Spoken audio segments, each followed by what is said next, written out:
Untuk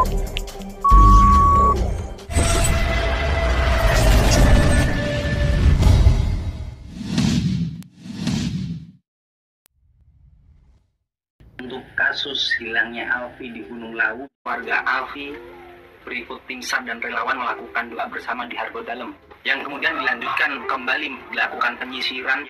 Namun ternyata Tuhan berkehendak lain. Alfi tidak juga ditemukan. Selama 21 hari pencarian yang melibatkan hampir 300 personil, ternyata tidak membuahkan hasil, hingga akhirnya dibawa keluarga Alfi sudah mengikhlaskan, sudah lapang dada. Mungkin itu adalah jalan terbaik buat Alfi. Dan pada hari itu pula tim SAR sudah memutuskan bahwa pencarian Alfi resmi ditutup.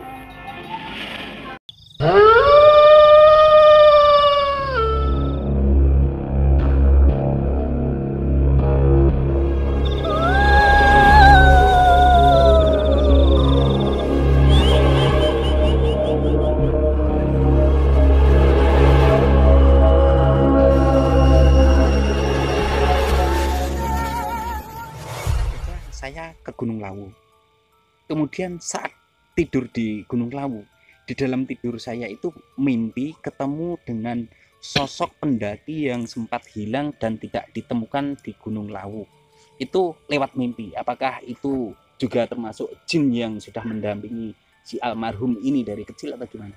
Iya, itu bisa jadi bisa jadi seperti itu. Karena gini, di saat kita misalnya banyak keluarga kita yang sayang dan kita itu membuat suatu ukiran kehidupan yang baik di masyarakat ini. Jadi kebanyakan doa-doa dari masyarakat, keluarga atau semuanya itu mendoakan kita, sehingga apa?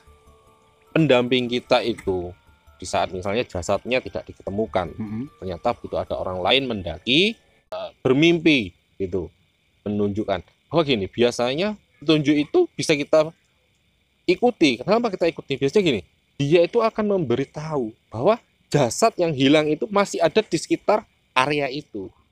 Gitu. Jadi itu sebenarnya sebuah petunjuk gitu. Bukan mimpi itu kembang tidur ya. Kalau orang kebanyakan tidur ya itu kembang tidur namanya gitu. Tapi di suatu tempat ya, kalau kita bermunajat kepada Allah pun terkadang Allah memberikan petunjuk melalui mimpi. Iya kan? Seperti itu. Nah, ini pun seperti itu. Mungkin banyaknya doa dari keluarganya, dari masyarakat, dari saudara-saudara dan teman-temannya, sehingga apa? Ini membangkitkan saudara kita atau pendamping kita itu untuk meminta bantuan atau memberitahu kepada orang lain. Bagaimana caranya orang ini dituntun, ditarik? Ini loh, ada jenak jasad misalnya di sini. Biasanya itu ada di daerah situ. Gitu. Entah dia menyerupai, biasanya banyak kan dia menyerupai dari jasad itu gitu, entah bajunya, entah mukanya atau badannya itu, dengan dia berjalan hanya di situ atau dia duduk di situ, itu biasanya kita lebih mudah. Kenapa? Itu suatu petunjuk, berarti jasad itu tidak jauh dari area itu gitu. Jadi kita tinggal cari aja di mana areanya, nah dia pasti akan di situ gitu. Jadi apa yang ada di mimpi itu dan di gambaran itu bisa dijadikan sebuah petunjuk, karena mimpi itu adalah petunjuk gitu. Saya jadi ingat lagi, ini mumpung membicarakan pendaki yang hilang di Gunung Lawu ya Mas ya.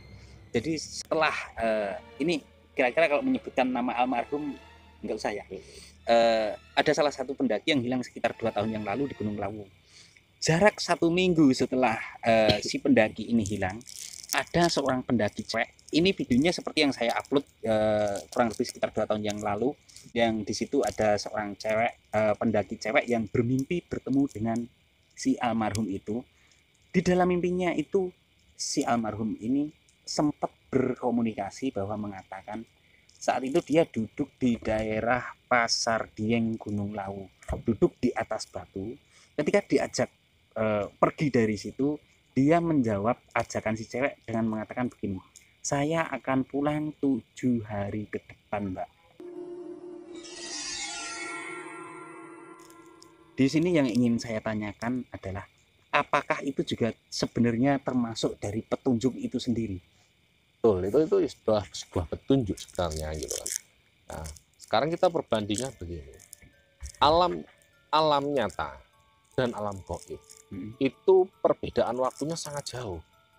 1 tahun di bumi, di alam nyata itu belum ada 1 hari di alam gaib. Iya, seperti itu. Jadi ya kalau kita tahu, kita buka di Al-Quran itu pun juga dijelaskan sekian tahun di alam nyata itu sekian hari mungkin di alam gaib. Bisa sekian tahun hanya 1 hari di alam gaib. Gitu. Jadi kalau kita berhitung 7 hari ya kita bisa hitung berapa tahun. Seandainya Nah, 1 hari di nyata ini, di gaibnya 1 tahun, berarti ketemunya 7 tahun. 7 tahun seperti itu. Jadi itulah yang bisa kita ikuti, bahwa hal seperti itu biasanya adalah petunjuk. Kalau andaikan dia sudah ada di tempat itu, kayak tadi bilang duduk di atas batu seperti apa. Kalau masih ingat lokasinya itu, coba dicari di sana. Kita bisa tawasulan di sana, bisa lah ngaji di sana, bersolawat di sana. Mungkin dengan kita tawasul di sana, ngaji di sana, solawatan di sana, Allah membukakan penutup dari jasad itu, sehingga yang tadinya hanya bilangnya 7 hari bisa dipercepat sama Allah, sehingga jasad itu bisa cepat ketemu gitu. Jadi ya kita harus minta, karena yang bisa mengabulkan, yang bisa melakukan itu hanya Allah. Kita manusia itu ya hanya pelaksana aja. Kita sebagai manusia itu wajib ikhtiar. Nah, dengan seperti itu mungkin yang menutupi jasad itu akan mulai terbuka. Gitu. Bukan kita mau mengganggu alam itu, tidak. Justru kita memohon sama Allah. Ya Allah, mudahkanlah, kan seperti itu, supaya jasad ini bisa saya sempurnakan, bisa kita kuburkan dengan layak, dan keluarganya pun tidak akan sedih memikirkan terus kemana di mana seperti itu kan gitu. Jadi mungkin dengan saran itu, ayo kalau masih ingat lokasinya di mana, tempatnya di mana, silakan dicoba. Gitu. Karena inilah suatu ikhtiar manusia. Manusia itu wajib berikhtiar. Gitu. Manusia Gusti Allah lah yang menentukan dari ikhtiar kita, seperti itu, Mas. Ini seandainya, Mas. Tadi kan Mas kan menyarankan ikhtiar seperti itu. Ini seandainya, hanya seandainya. Yang jelas untuk pihak keluarga orang tua dari almarhum pendaki yang hilang di Gunung Lawu itu sudah ikhlas. Hanya saja kita sebagai orang lain terkadang kan ya seperti yang Mas sampaikan tadi, kita merasa kasihan. Mungkin orang tuanya walaupun saat ini sudah ikhlas, tapi saya yakin di dalam pikirannya kan masih mengganjal, anak saya hilangnya di sana. Sedangkan saat mau kirim doa, mau menyambangi makomnya saja tidak ada. Ini seandainya ada niatan kita membantu emasnya, saya ajak ke Gunung Lawu, kita berdoa di sana, siapa tahu dikasih jalan, emasnya bersedia apa enggak? Insya Allah. Insya Allah. Insya Allah. Karena hal baik itu, dimana ada orang mengajak hal baik itu, ya kita harus berusaha semampu kita untuk bisa. Orang hal buruk aja kadang kita bisa, kenapa hal baik enggak? Kan seperti itu. Jadi di saat kita diajak untuk hal yang baik, semua itu niat kita adalah ibadah. Intinya kita niati semua itu adalah ibadah. Bukan kita mau mengganggu alam atau mau mengganggu makhluk gaib, tidak gitu. Di sini kita berusaha. Apabila emang Allah mengizinkan, pasti akan diberikan jalan. Bila Allah tidak mengizinkan, ya sudah. Berarti bukan waktunya. Karena kita nggak bisa menentukan, ini harus bisa. Apalagi kita paksakan, itu juga bisa. Kita hanya berikhtiar, kita cuma ikhtiar. Kita ini ikhtiar, berusaha mendoakan. Walaupun tidak di lokasinya, kalau kita mendoakan, karena doa itu di mana saja dipanjatkan, insya Allah, kalau kita tulus mendoakan, pasti nyampe. Saya dulu pernah mengalami, Mas, sehubungan dengan pendaki yang hilang ini. Setelah beberapa hari hilang di Gunung Lawu dan tidak ditemukan, hampir kurang lebih sekitar 3 hari, saya itu terus dibayang-bayangi dengan wajahnya. Saya merasakan benar saat itu bahwa dia itu ada di dekat saya, walaupun tidak ada suara, tidak mengucapkan kata apapun, tapi seolah-olah dia itu meminta.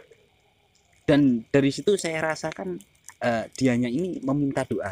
Sampai akhirnya selama 3 hari berturut-turut, setiap selesai sholat maghrib itu saya kirimkan doa, saya kirim Fatihah, bacaan-bacaan Al-Quran.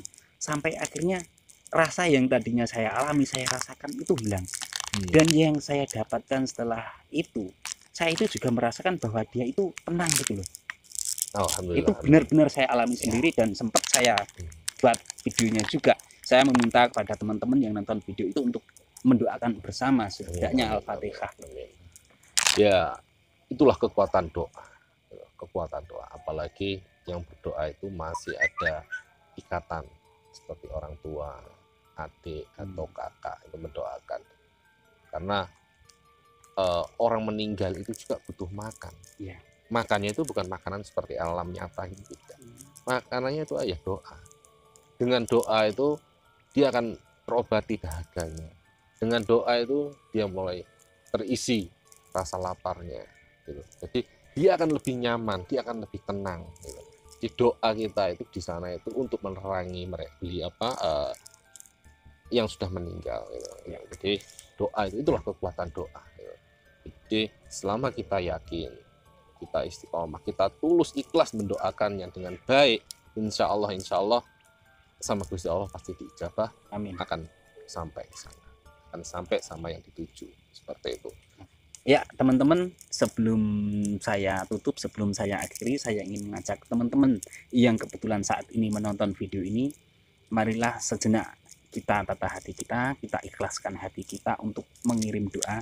Kita hadiah Al-Fatihah sekali saja kita khususkan untuk teman-teman kita, saudara-saudara kita yang sudah meninggal atau hilang di Gunung Lawu, baik jasadnya yang ditemukan maupun yang tidak. Kita doakan semoga arwahnya tenang, diterima amal ibadahnya, amal kebaikannya, dan diampuni segala dosa-dosanya. Al-Fatihah. Bismillahirrahmanirrahim. Alhamdulillah. Ar-Rahmanirrahim. Ya,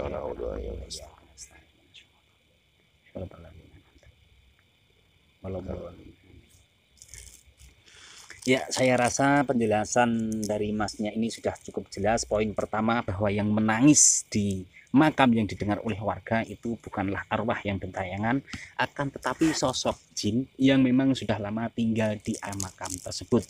Tujuannya menangis adalah pertama dia ingin mengalihkan pikiran manusia mungkin agar berpikir macam-macam. Kemudian yang kedua, bisa jadi itu adalah sebagai pengingat untuk kita ahli waris agar senantiasa mendoakan dan mengunjungi makamnya orang atau keluarga kita yang sudah meninggal. Kemudian poin kedua dari yang penjelasan yang terakhir ini tadi tentang sosok jin korin, jin pendamping yang sehubungan dengan pendaki yang hilang di Gunung Lawu. Ini kita flashback ke belakang, kembali ke video yang pernah saya upload tentang mimpinya seorang cewek pendaki di Gunung Lawu yang bermimpi bertemu dengan almarhum. Bisa jadi ternyata mimpi tersebut adalah petunjuk, sebenarnya petunjuk bagi kita. Kita berdoa, kita memohon seandainya mau ikhtiar, insya Allah jika Allah meridhoi, jasadnya masih bisa kita temukan. Amin. Bisa kita kuburkan secara layak, kita kembalikan kepada keluarga sehingga keluarga pun merasa tenang. Amin. Mungkin dari pertanyaan saya yang terakhir tadi, seandainya tadi saya mengajak masnya untuk ke Gunung Lawu berdoa di sana, ya saya mohon doanya teman-teman, semoga kita diberikan kesehatan, diberikan umur panjang sehingga niatan baik itu dapat terlaksana. Amin ya rabbal alamin. Saya rasa cukup sekian, terima kasih dan wassalamualaikum warahmatullahi wabarakatuh. Waalaikumsalam warahmatullahi wabarakatuh.